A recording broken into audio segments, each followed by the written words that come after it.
Today I would like to tell you more about my TEDx talk. 1 month ago I was invited at my first TEDx talk and I was very nervous, and that's because I have never had a speech in English in front of so many people. And more than anything, the most troubling thing for me was that I had to reduce my speech to 12 minutes, maximum 18 minutes. It was really stressing for me, this idea. So I told myself that I should remake that speech and that I have to deliver the ideas I have developed and the ideas that I do really believe in. Nowadays, more than ever, due to the coronavirus pandemic, everybody is staying at home. So I figured out that maybe I should use this moment and this time to start making videos in English too. I just thought that this is the best moment to talk about my TEDx talk and how I developed it and why I have chosen this theme.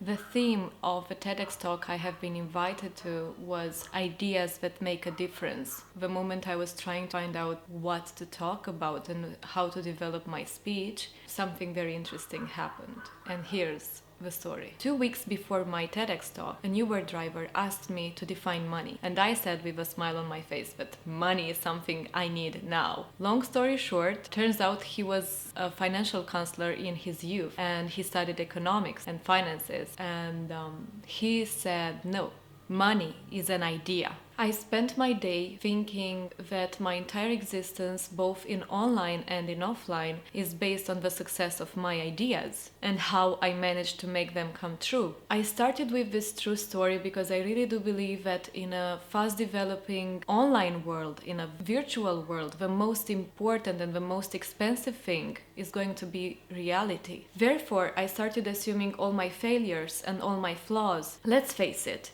people are just fed up with fake images of beauty, with all those extremely white teeth and perfectly edited, keen details with no wrinkles and with no blemishes. So they need something they can relate to. They need something they can mirror themselves in. I was born with a superpower that I thought is my extreme flaw as a child. I was born with empathy. Empathy is a power and you have to use it. And in online, I guess it is one of the most important powers because people like when you understand them. If somebody takes its time to write to you, you should respect that and reply. It's something that goes around. You have to exchange that energy. You have to have that conversation. I don't believe in influencers that don't give a damn about their communities and that are just a product that is being created by an agency or something. I really do believe that you have to develop a conversation and you have to develop a relationship between you and your follower. The most common thing that people are writing me in private messages is that I am real. I actually have a t-shirt that says that. They don't buy the products you are actually selling and you are paid to advertise. They're buying your time and your emotions. And you should really actually be aware of that. Even when you are creating an ad or a campaign for a client. You have to know that I never wanted to be untouchable, superior, idolatrized by the people that are seeing my pictures or my videos. All I actually wanted was to be seen, listened to, and more than anything, I wanted to be remembered. I don't want to create something just for the moment of now. Not what you can do for them matters, but how you make them feel. Rather than trying to make people envy you for your lavish and glamorous life, try to create content that can change their behavior in order to make them raise their standards or their lifestyle and change it and make the best out of their lives. Because you should always remember that you have only one ticket on this world and you should make it worth it. Also, another thing you should remember is that people are going to judge you no matter what. So better let them judge you for something you have done than for something you have never started. Nowadays, consumer is smart. So everybody knows when you are paid to deliver an information and when you are paid to sell something. So at least be aware of that and try to be creative when you are actually developing a commercial or a shooting or an advertorial. In the end, you reap what you sow. 68,000 people is not such a big number if you think that I'm having my Instagram account since 2012. But the thing is that at first I really didn't like Instagram, and on the other hand, I have never used Instagram trends. I have never followed their rules. I have never posted at a certain hour because everything was changing. At first I remember that people were telling me that I can post 15 images on Instagram per day and that they will all have an organic reach. But the thing is that I started developing my Instagram account quite late. I didn't care about the hashtags, I didn't care about filters, about the perfectly aligned pictures, and about all those color presets that people were selling around. Probably that's why I have never been able to include myself in a certain category of creators. It's a little bit of lifestyle, it's a little bit of facts, but the most of everything it's with paprika facts. It's fashion, but with a lot of facts and a lot of sarcasm. But I will tell you later about that. The thing is that I was telling you, you reap what you sow. The people who are following me are all mine because they have been there for a long time, and most of them are with me since my beginning of my blog in 2010. A very interesting thing I have noticed about my followers is that when we meet at festivals or on the street and they stop to say hi, they're not actually asking for a picture or a photo to be taken with me. I'm not just an image for them. They actually try to exchange thoughts with me and ideas, and we start a conversation. That's something I'm really proud of because I am more than an image for them, and we actually have an exchange of interests. They give me interesting things to read, they give me advice, they give me information when I'm asking them in Instagram stories, for example. They're actually responsive. It's amazing all that you can receive from your online community, because if you have a healthy relationship with them,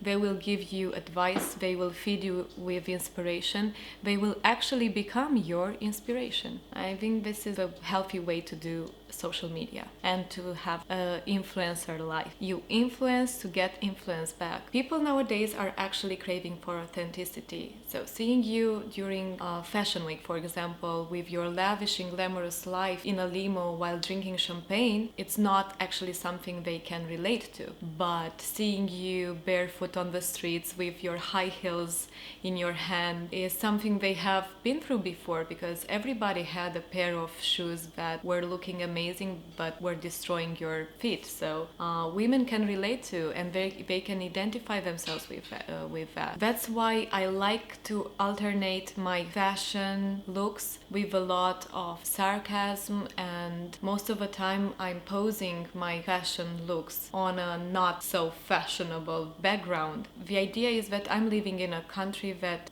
had a lot of kitsch happening in the 90s, like every Eastern culture. And in Bucharest, you will find a lot of beautiful buildings that are being absolutely abandoned, and a lot of billboards that are on all the buildings, and it's quite messy. So it's very hard to create a perfect picture with your baguette and flowers. I just don't like that. I don't like the Instagram typical picture. I hate it. So I like to alternate my fashion with hashtag mommy business and all the irrelevant stories I'm living on a daily basis. I actually have a hashtag in Romanian, povești total irelevante, on stories, and it's quite interesting to see what people are saying back. I'm saying real stories about my breastfeeding, about my mom life, about my business, and about the community and the society that is surrounding me and the events I'm living. I'm not afraid to show my daily business and my face with dark circles from sleepless nights and my bad hair day. I'm not afraid of all these things because they're actually part of my life. Nobody is having a perfectly colored life, you know, every What I hated the most about Instagram was the perfect feed and the perfectly aligned pictures, because I cannot believe a person that is creating a fantasy world around its image, because nobody has ever had a day that looks exactly like the other in terms of color, light, and I don't know, sunshine. I don't believe that, and I don't like that. Also, I don't pose myself only with a smile on my face. Not only that I find this fake, I also find this stupid. Disappointment, sadness, breakdowns, you tell me, anger, it's all part of your life, and I think you have to assume that. It's just a thing of power, how you get all that bad vibe and how you transform it into something good. It's only a matter of power, of how you manage to transform that bad energy into something good and creative. Self-irony, sarcasm, assuming goods and bads, that's something that defines my way of communication. I think that these ingredients actually offer you a balanced image. I just don't know when people have time to be somebody else when they are already. I don't know. When do you have time to create this parallel universe for your followers, for your watchers? When? When do you have time to buy flowers, put a perfectly aligned towel in your head with sunglasses and with lipsticks? And are you actually reading that newspaper? Are you actually choosing the perfect croissant, and you are actually having a talk with your barista how to create your perfect coffee in order to photograph it? Is it worth it? Is it worth it to design your entire life, your entire process? Is it? Or is it easier just to show up who you are actually and how your life turns out to be in that day? Who the hell is believing you? Who?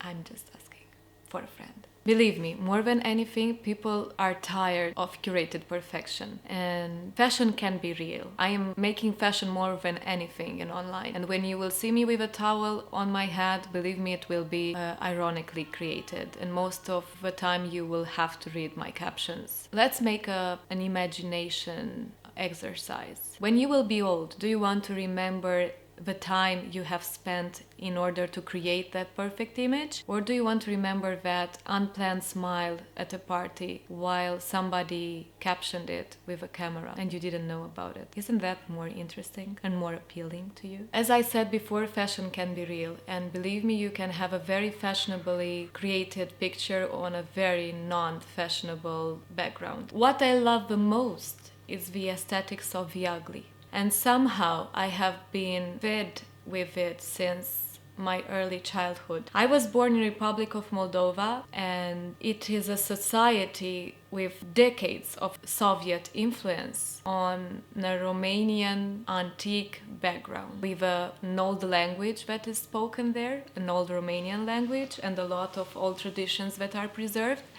and decades of communist era, Soviet era, like the real USSR era that you can actually see on the street, in the cities, how they have been built. As a child born in the 90s in Republic of Moldova, when it became independent, I was constantly between two truths, the Western and the Eastern one. So I had a lot of Russian culture with brilliant musicians and extraordinary art, fantastic movies and directors, genius minds in literature. And on the other hand, I was dreaming about West, you know, with all those perfect new celebrities that were actually on all the screens of cinemas, and French language and everything Western related. I dreamt of Paris. I wanted to visit all these countries, European Western countries. The main idea was to run from the Russians and from the Eastern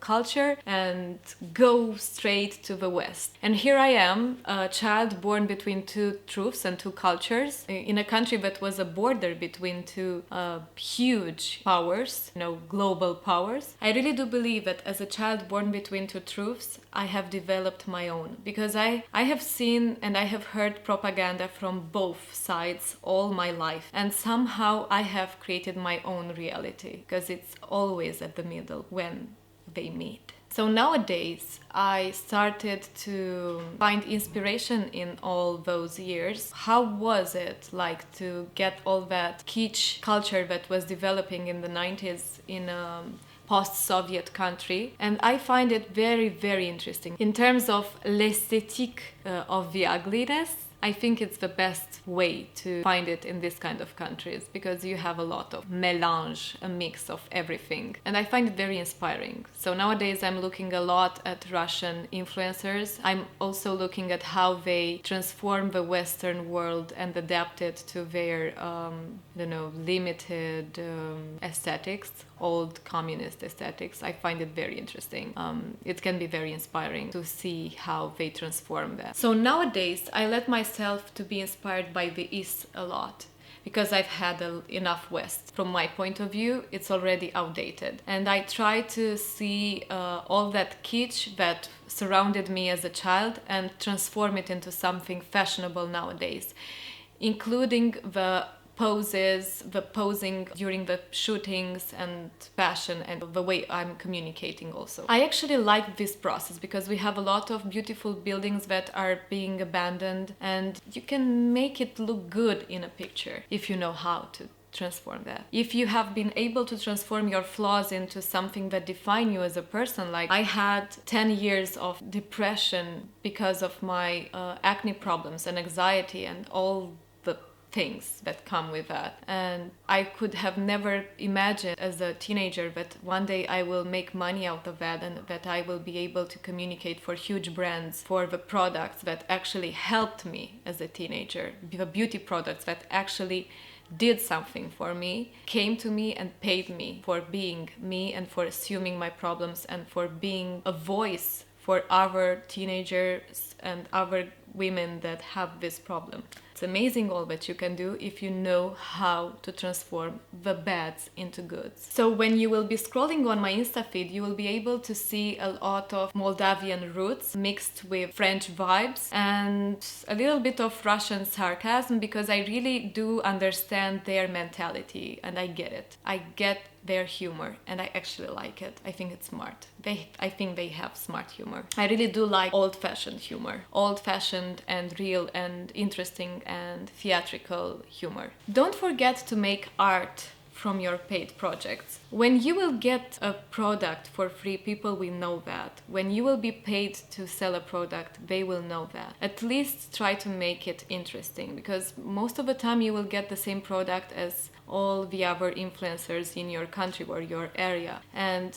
remember that you are actually sharing a lot of followers. And most of the time they will get bored when they will see the same approach to a campaign. I think it's a problem. I think it's a problem of communication. I think a lot of influencers see their other colleagues as rivals, and it's an envy game between them instead of a collaboration game. This is the main problem from my point of view. I think you have to develop a healthy relationship between you and your colleagues. They are not there to compete with you. They are there to do something different from you and do something interesting for their own communities. All of you are having a lot of space under the sun. You just have to find your own path. That's it. Nowadays, 92% of people believe more a personal recommendation than a brand or a company. Branding has shifted from selling products and humanizing products to influencing people with other people. There is no more brand love anymore. There is influencer love. It's about the people whom they follow, know, and trust.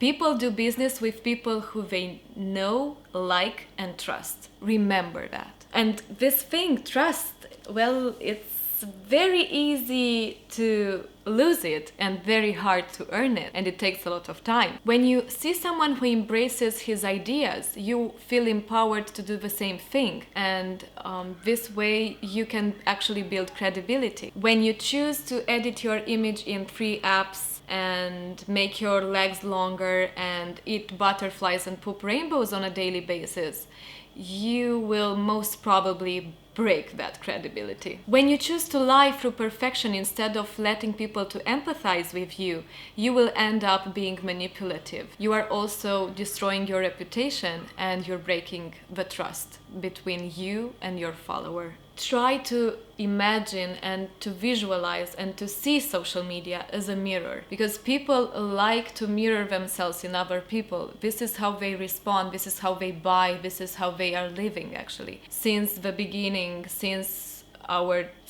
early childhood, as a baby, you are copying the image you are seeing. Children are mirroring in their parents and so on. You are imitating a language and a body language, and this is something that happens all your life. Don't forget that everybody has its community that looks just like them, and it's very hard to get other kind of people around you. You know what I like the most about this mirroring game? You can actually take all the bad things and all the negative ideas and give people positive vibes, because they will feel like you understand them. In the end, what you're creating in social media is hope for happy endings. In what regards the other influencers, you should know that I'm looking at them not to compare myself with them, but to see what has been done already in order not to repeat that. And this is something you should do when you have the same campaign. As I said before, you should only compete with yourself. Who you were yesterday matters, and who do you want to be tomorrow. And please try to avoid the same content. Even if the brief says, I don't know, no flower plants in the background, only green plants on the background. Okay, respect that, but try to see the entire scene differently and give it another approach. Be creative. And how to be creative? Well, that's a good question. In order to inspire, you have to stay inspired, just like Iris Apfel was saying in an interview. And I really like that. As I said before, my followers are actually giving me a lot of advice. I am always trying to devour art articles, and I'm trying to keep myself informed, and I'm reading in English and in Russian and in French, and I adore poetry because I really do believe that it makes you more creative. It gives you something to think about. You read 3 words and you're trying to understand what the poet was trying to tell you. Go to a museum, look at a piece of art, try to understand it, listen to smart music. All that is making you better. Look at cinema, I don't know, old cinema, old movies. Another thing you should really try to learn is poetical cinematography, and look at underground directors or directors that have changed the entire universe of cinematography. History of arts mainly. That's something that will help you to develop a certain image in Instagram and in online, in an era of image. There is no such thing as something unuseful to learn. You should devour all the information that you might not find interesting at the beginning. The idea of making a difference is that you have to be conscious. You cannot pour from an empty cup, and you have to back up sometimes and look at everything you have achieved and try to understand, where do you want to go next? What's your next step in creating your career online? Also, another interesting thing in all this matter is that it is important to please others, but the most important thing is not to please them. You have to keep your art somehow selfish. I do believe in the selfishness of art. You have to make people understand that this is who you are, this is your point of view, even if it will take more time, as it happened to me.